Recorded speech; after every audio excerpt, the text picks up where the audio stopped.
So very often we are sitting in television studios and we deliberate and we talk of this vote bank, which really doesn't follow traditional markers, the woman vote bank, how it can swing elections, when it comes down to race, the usual traditional markers, it doesn't really, affirm to that, caste, religion, none of that.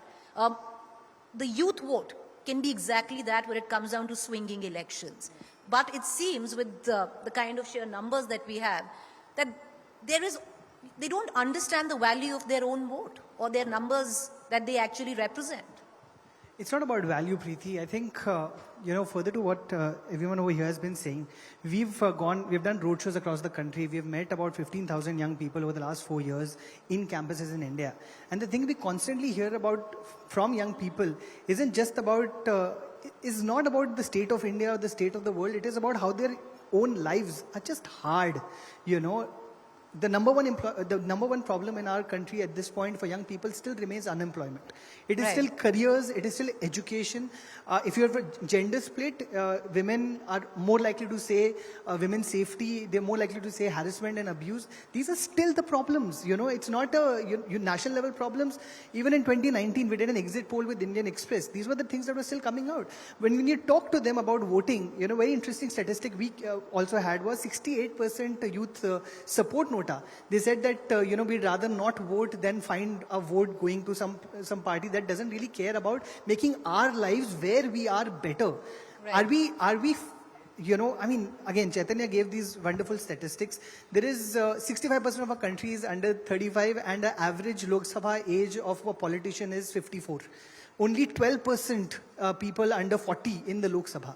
If that's we talk about youth, we project this image of India as the world's youngest country. But how much are we listening to young people? How much are we involving them in the political process? And for those who are involving, Nandini and I were having a chat right before this. One takes a quick look at even the Dusu elections that have happened off late. In terms of sheer money, power, influence, political alignment, for someone who's fresh off the cuff and really wants to actively get into politics, they really can't see a way in because look at the candidates. Exactly. So Dusu election is like, so Dusu elections, it sets a precedent at a very educational level. Okay, so there is a very nice coverage, in-depth coverage by India Today only on Dusu elections. Therein, one of the students said that because of Dusu elections, the entire atmosphere of the college has disrupted, which you see at the larger scale as well. When Lok Sabha elections happen, when state assembly elections happen, it's exact replica. And also, one of the students also mentioned that a Dusu candidate spends rupees 5,000 every minute. So, and you also see the same thing, the replica at a broader level, at a larger level, during the Lok Sabha elections and state assembly elections. So the question is like, what kind of precedent we are setting that people, that students or voters with minimal financial backing, they cannot contest in elections. That is one negative precedent we are setting. The another one is that a lot of money, muscle power, and money, muscle power, these things are being normalized during the Dusu elections. So that's another major concern, that what kind of precedent we are setting for the students, that too at an educational level. Very interesting because I come from Delhi and while we saw Dusu elections, I come from a college which used to not be part of Dusu. So we used to have our own elections. And what's really interesting to say is that there are lots, I come from LSR, so a lot of women who've come from my college have gone on to take up political posts and done it way better than possibly Dusu candidates who've come up the whole hierarchy of an ABVP or an NSUI. Because the process is very different there. It's more internalized, it's more personal. But Chaitanya?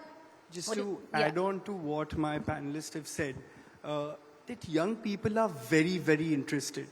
We ran something called the Youth Manifesto in the city of Mumbai to ask young people what they want from their elected representatives. And we had a huge list where young people have spoken about what they want. So there is interest. What is it that they want? They want good ventilation at railway stations. They want wider roads. Developmental work. Yes. They want Students' Union to be back in Mumbai. Like she pointed out, since 1993, Mumbai has not had a Students' Union election. So you separated politics from campus. You've not allowed young people to enter politics at a level. You've not nurtured young politicians.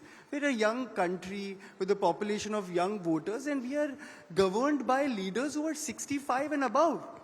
So how is there going to be youth representation anywhere in this country?